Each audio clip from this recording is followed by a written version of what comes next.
Saya pernah bertemu dengan Pak Jokowi dan mengatakan, Pak, saya ini generasi yang suka bertengkar, pemberontak juga. Ini gara-gara suka dengar pidato Pak Prabowo juga dulu. Tapi sebagai generasi muda saya juga ngeri juga.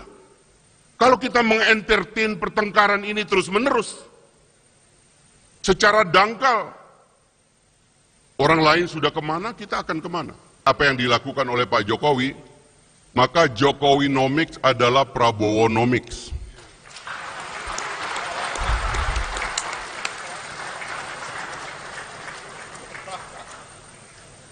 Saya ingin mengambil perhatian kita semua bahwa saya tidak main-main dengan istilah Prabowonomics adalah Jokowinomics dan sebaliknya Jokowinomics adalah Prabowonomics. Karena tahun 2019, ketika Pak Prabowo memutuskan dan Pak Jokowi memutuskan adanya rekonsiliasi nasional, bersatunya dua kekuatan yang berseteru berkali-kali, ternyata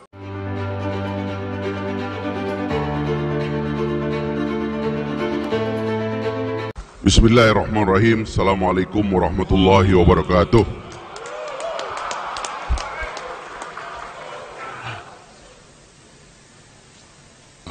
Pak Dasko, tuan rumah, Mas Giono sebagai direktur, Pak Prabowo yang sama-sama kita harapkan, para senior yang hadir pada malam ini, para pimpinan partai politik dan juga para akademisi, hadirin yang berbahagia.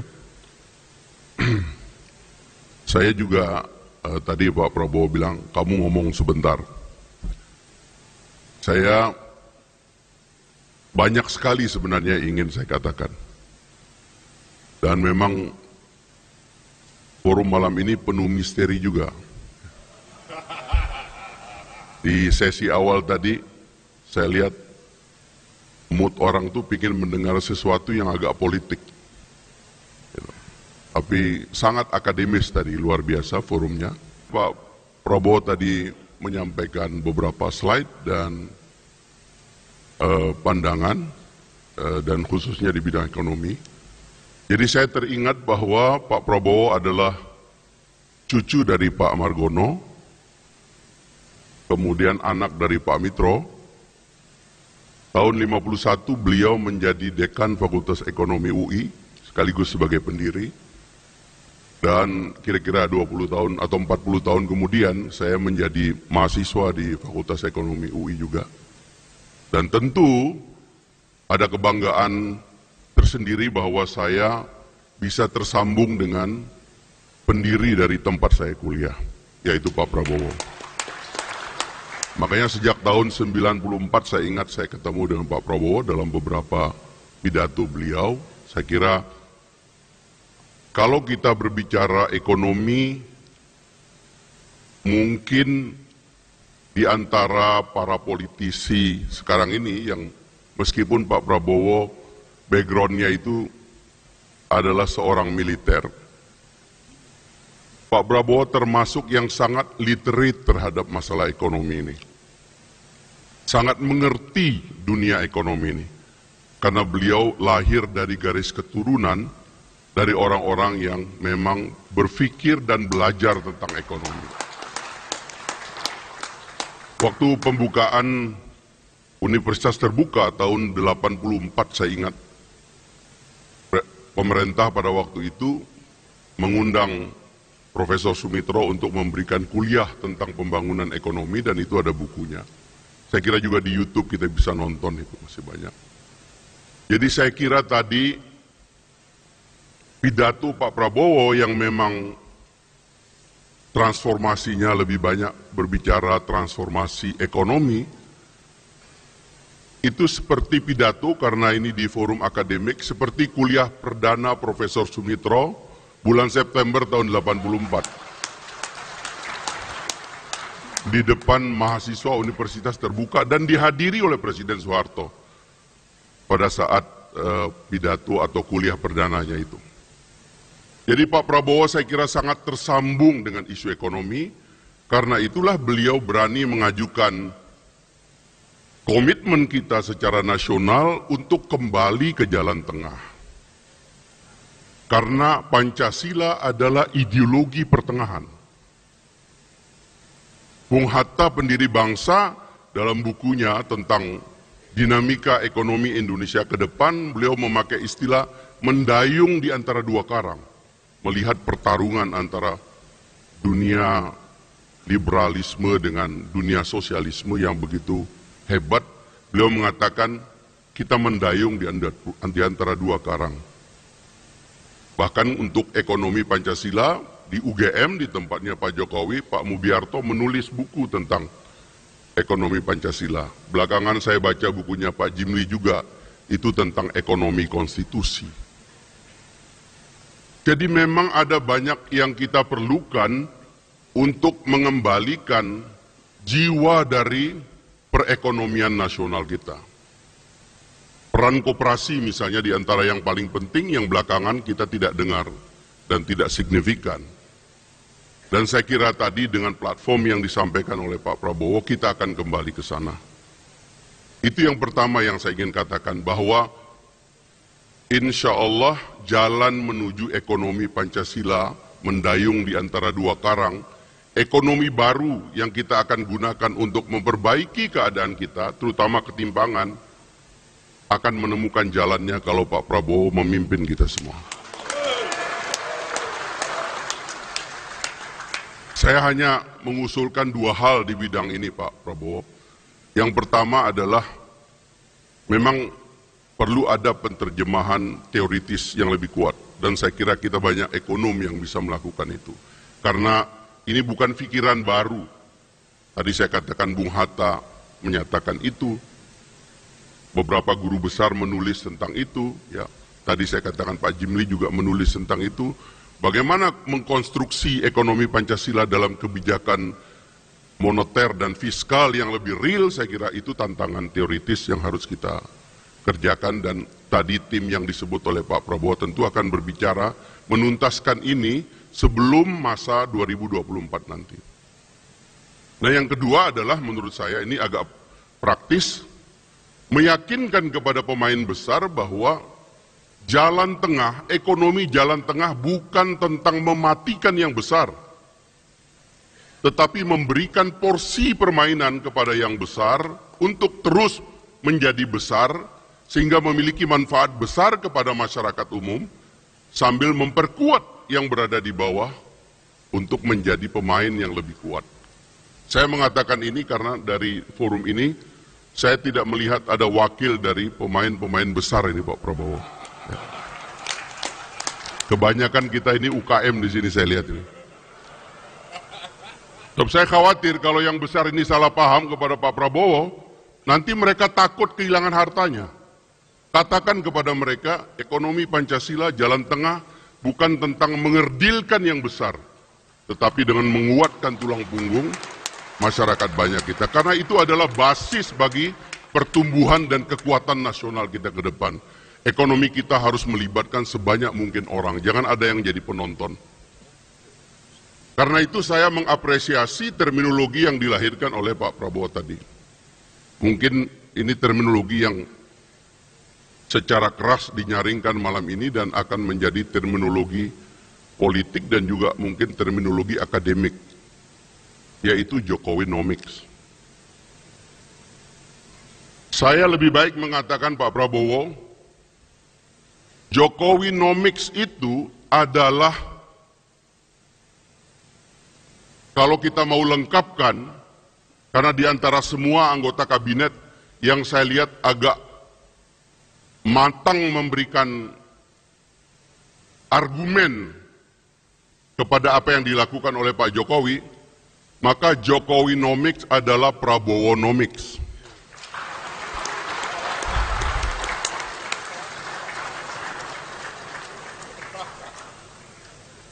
Saya ingin mengambil perhatian kita semua bahwa saya tidak main-main dengan istilah Prabowonomics adalah Jokowinomics dan sebaliknya Jokowinomics adalah Prabowonomics. Karena tahun 2019, ketika Pak Prabowo memutuskan dan Pak Jokowi memutuskan adanya rekonsiliasi nasional, bersatunya dua kekuatan yang berseteru berkali-kali, ternyata pada waktu itu belum ada COVID, pada waktu itu kita belum tahu akan ada perang Rusia-Ukraina, pada waktu itu ketegangan Laut Cina Selatan atau krisis ekonomi belum seperti sekarang melanda beberapa dunia.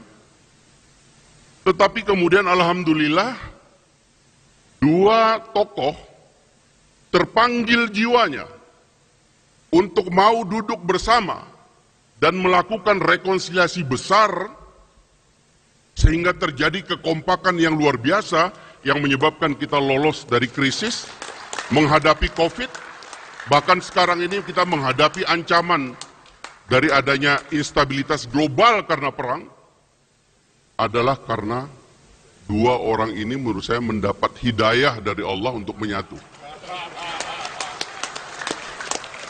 Itu tidak gampang, Pak, dan jangan dianggap main-main. Kita sebagai bangsa ini punya catatan, Pak Prabowo tadi juga mengatakan kita kurang menghargai orang dan sebagainya, ada catatannya.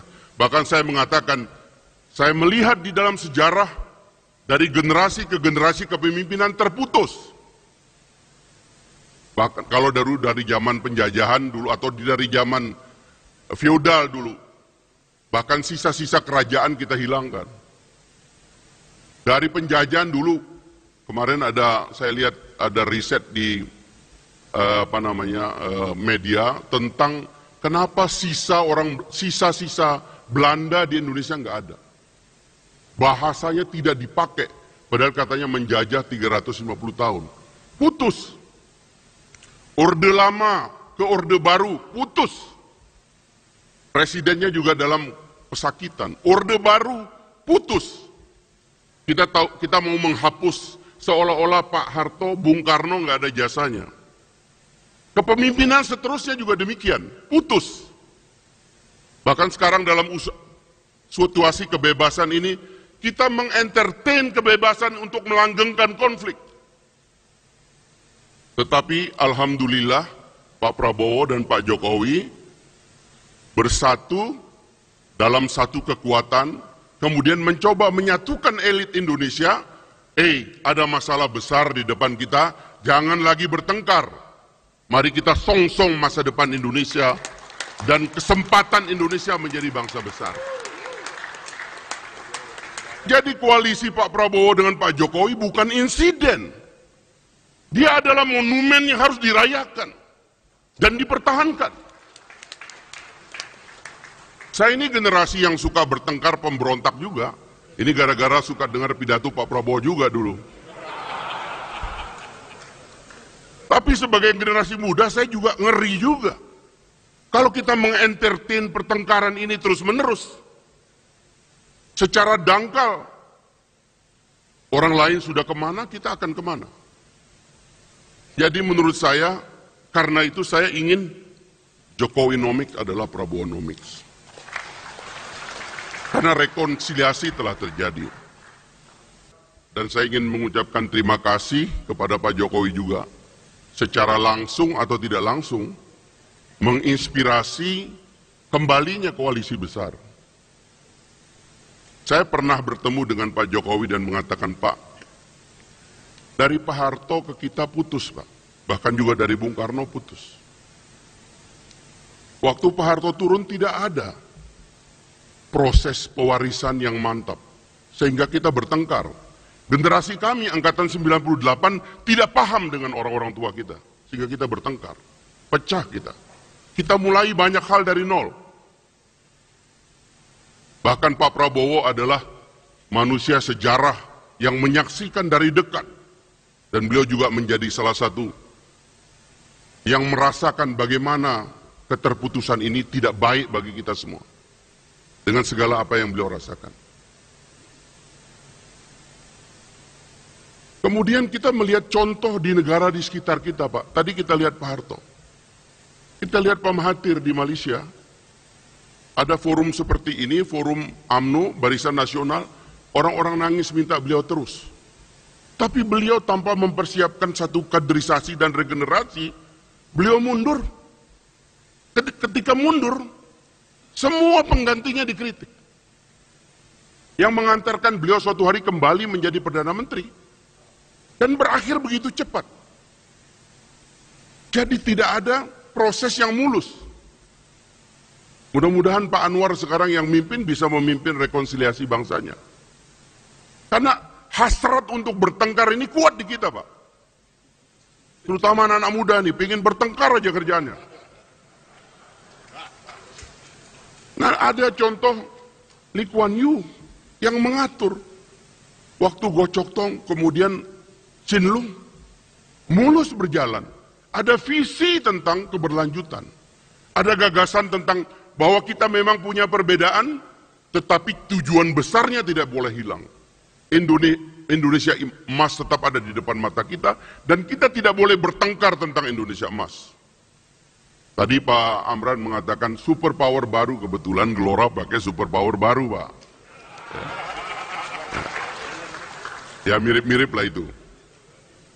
Jadi menurut saya, 2024 menurut saya, pikiran besarnya yang tadi sudah diungkapkan oleh Pak Prabowo, harus menjadi pikiran bersama. Kita tidak boleh lagi memberikan kesempatan kita karena ingin bertengkar atas nama demokrasi liberal, lalu kita rusak semuanya dan ingin semua mulai dari nol.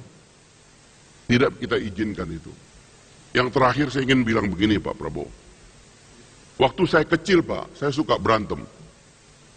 Dan kalau berantem kadang-kadang di pinggir hutan Pak. Sampai capek saya berantem dengan teman saya itu.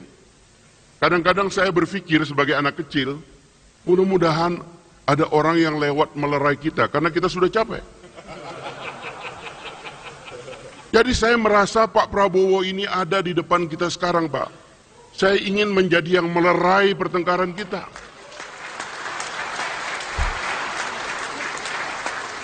Sehingga seperti Bapak katakan tadi, kita ajak semua orang. Tapi jangan juga terlalu semua, nanti nggak ada lawannya Pak. Ya. Nanti, ya kan? Ini lawan kotak kosong nanti nih Pak Yusril. Gimana nyari konstitusinya jadi Pak Yusril, Pak Jimli susah nanti. Ya maksudnya, ini waktu untuk membesarkan hati. Dan saya mohon di kesempatan ini, Pak Prabowo dan Pak Jokowi tidak boleh melepas transisi ini secara tidak melihat bagaimana kelanjutannya. Kita bukan tidak paham demokrasi, kita bukan tidak paham check and balances, kita tidak paham makna oposisi, tapi yang sedang kita pikirkan adalah di luar sana ada ancaman, dunia tidak sedang baik-baik saja. Ada ancaman geopolitik yang besar yang bisa turun ke kita. Satu bangsa harus punya hasrat yang kuat untuk bersatu, sebab tidak ada yang kuat dan menjadi besar kalau dia tidak bersatu. Maka Pak Prabowo, kami yang muda-muda ini alhamdulillah melihat apa yang terjadi sekarang ini, besarkanlah hati Bapak, lapangkanlah dada Bapak, luaskanlah penerimaan Bapak kepada siapapun. Karena kemarin-kemarin itu banyak yang salah paham, sekarang sudah mulai kembali ke jalan yang benar, Pak. Ya. Mudah-mudahan lancar jalan Bapak insya Allah menuju kepemimpinan untuk Indonesia yang kuat, karena insya Allah kita akan menjadi superpower baru di dunia ini. Terima kasih. Assalamualaikum warahmatullahi wabarakatuh.